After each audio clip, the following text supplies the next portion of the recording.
তো হ্যালো বন্ধুরা, তোমরা সবাই ভালো আছো? আমি একেবারে বিন্দাস আছি। তো আবার চলে আসলাম একটা নতুন ভিডিও নিয়ে। অনেকদিন ধরেই তোমরা দেখতে পাচ্ছ যে আমার চ্যানেলে যে কন্টিনিউ এই দিকে যাচ্ছি, কলেজ যাচ্ছি, বাড়ি আসছি, ঘরে কাজ করছি, এই করছি ওই করছি, মানে নর্মাল কাজ করছি। অনেকদিন ধরে বাইরে ঘোরা হচ্ছে না, প্লাস তোমাদেরকেও বাইরে ঘোরানো হচ্ছে না। তার আগে মেন কাজটা হচ্ছে যে ক্যামেরাটা ভালো করে সেট করি, নাহলে হচ্ছে না ঠিক মতো কথা বলা।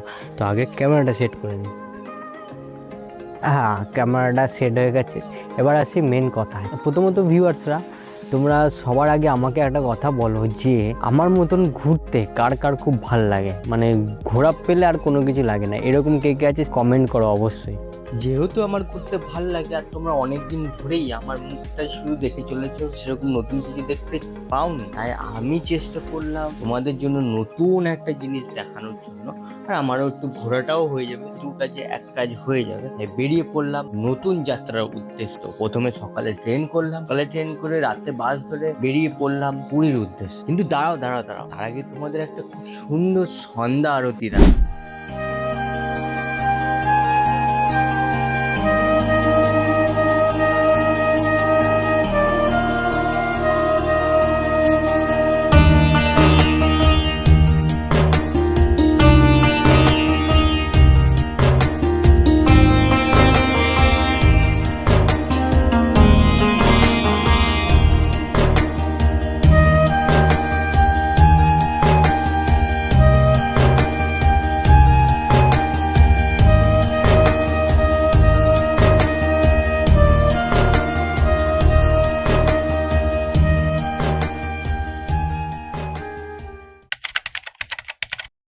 গুড মর্নিং বন্ধুরা। তো সকাল সকাল উঠে বেরিয়ে পড়লাম পেট পুজো করার উদ্দেশ্যে। তো পেট পুজো করার জন্য আমরা নিয়েছি দই বড়া 2 প্লেট, আমি আর রূপম। আর এটা হচ্ছে এখানকার ফেমাস খাবার, তাই নিলাম।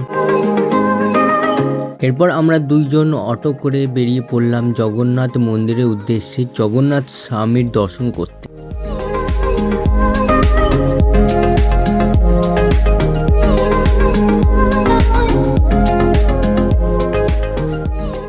তো এখন আমরা চলে এসেছি মন্দিরের কাছাকাছি। মন্দির থেকে 100 মিটার দূরে আছি, কিন্তু 100 মিটার দূর থেকে যা জিনিস দেখতে পেয়েছি সেটা দেখে পুরো মাথায় হাত পড়ে গেছে। একবার দেখো ভিড়টা কতটা, না এই গরমে এত ভিড়, এত বড় লাইন, দুটো রাস্তা আছে, দুটো রাস্তায় এত রকম ভিড় হচ্ছে। অবশ্য এখন ভিড়ই হবে, কারণ কি সামনে রথ আছে। হ্যাঁ, রথ বলে একটা কথা মনে পড়লো যে রথ এখন তৈরি হচ্ছে, সেটাও তোমাদেরকে দেখাবো।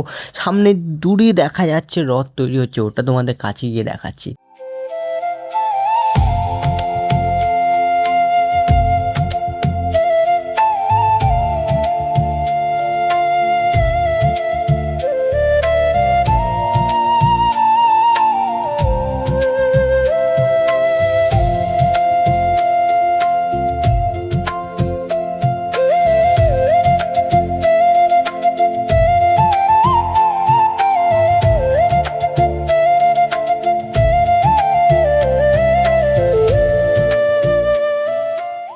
তা আমি তোমাদেরকে যে রথের কথা বলছিলাম, এই দেখো দেখতে পাচ্ছ রথটা তৈরি হচ্ছে, এখনো পুরোপুরি তৈরি হয়নি, যা স্ট্রাকচারটা রেডি হয়েছে। এখনো অনেক কাজ বাকি আছে এই রথগুলোর। আর সামনে আরো দুটো রথ দেখতে পাচ্ছ। তো বন্ধুরা, আমি এখন চলে এসেছি পুরীর বিচে একা একা। রূপম আসেনি, এই কারণে রূপম ঘুমোচ্ছে, তাই।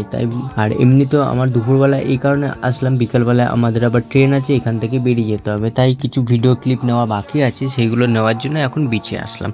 তো বিচে এসে স্বাভাবিকই তোমরা প্রচুর লোক দেখতে পাচ্ছ, এটা স্বাভাবিক, কারণ পুরী বিচ কখনো ফাঁকা থাকে না। তো এখানে কিছু ভিডিও ক্লিপ নিই, তারপর আবার রুমে যাই, তারপর আবার রেডি হয়ে বেরোতে হবে আমাদের ট্রেন ধরার জন্য।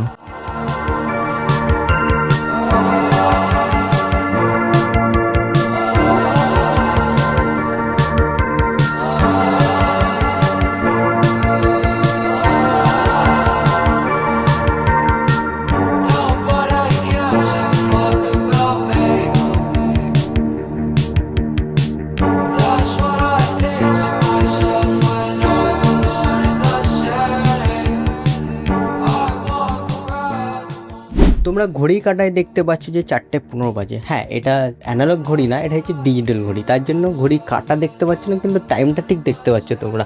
তো এখন আমি আছি ভুবনেশ্বর রেলওয়ে স্টেশন। এখান থেকে ডাইরেক্ট ট্রেন আছে হাওড়া থেকে ওইখান থেকে বাড়ি যাব। আর আমাদের ট্রেন আছে 5:20-তে, 20 কি 25, হ্যাঁ 25-এ। কিন্তু যতটা জানতে পারলাম যে আধা ঘন্টা লেট হবে ট্রেন। তোমাদেরকে একটা সুখের খবর বলবো, যেটা হচ্ছে যে ট্রেন জার্নিতে যদি হালকা পালকা কিংবা খুব যদি বৃষ্টি হয়, ট্রেন জার্নি আরও মধুরময় হয়ে যায়। তো সেই মতন আজকে খুব জোরে বৃষ্টি হচ্ছে। তো ভাবতেই পারছি যে রাতের ট্রেন জার্নি প্লাস বৃষ্টি, ও আলাদা একটা মজা। তোমরা অনেকে এই মজাটা ফিল করতে চাও না ঠিক, কিন্তু হয় না মাঝে মধ্যে, কিন্তু আজকে ভিডিওটা দেখে তোমরা ফিল করে নাও। তো আজকে এখন যে ভিড়টা দেখতে পাচ্ছি স্টেশনে, সেটা অ্যাকচুয়ালি আমাদের ট্রেনের ভিড় না, আমাদের আগে একটা লোকাল ট্রেন আছে, ওই ট্রেনটার ভিড়। আমাদের ট্রেনেরও ভিড় আছে, কিন্তু ভিড় থাকলেই বা আমাদের কিছু করার নেই, আমাদের তো রিজার্ভেশন। তো আমার তো চাপ নিয়ে লাভ নেই, যাবো ট্রেনে উঠবো, সিটে বসবো, ঘুমাবো। হ্যাঁ ঠিক ঘুমাবো, অনেক শরীর ক্লান্ত হয়ে গেছে। একবার তোমরা এই ট্রেনের দরজা থেকে ভিউটা দেখো, ওফ মারাত্মক লাগছে বৃষ্টির মধ্যে। ওফ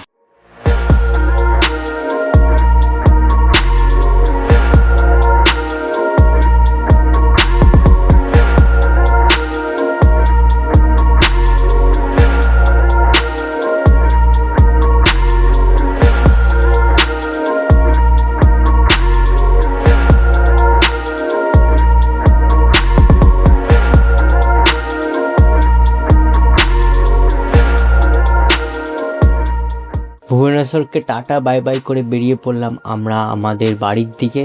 তো আজকে ভিডিওটা এখানে শেষ করছি। আশা করি তোমাদের ভিডিওটা ভালো লেগেছে। ভালো লাগলে অবশ্যই লাইক, কমেন্ট অ্যান্ড শেয়ার করবে। দেখা হচ্ছে পরবর্তী একটা নতুন ব্লগে।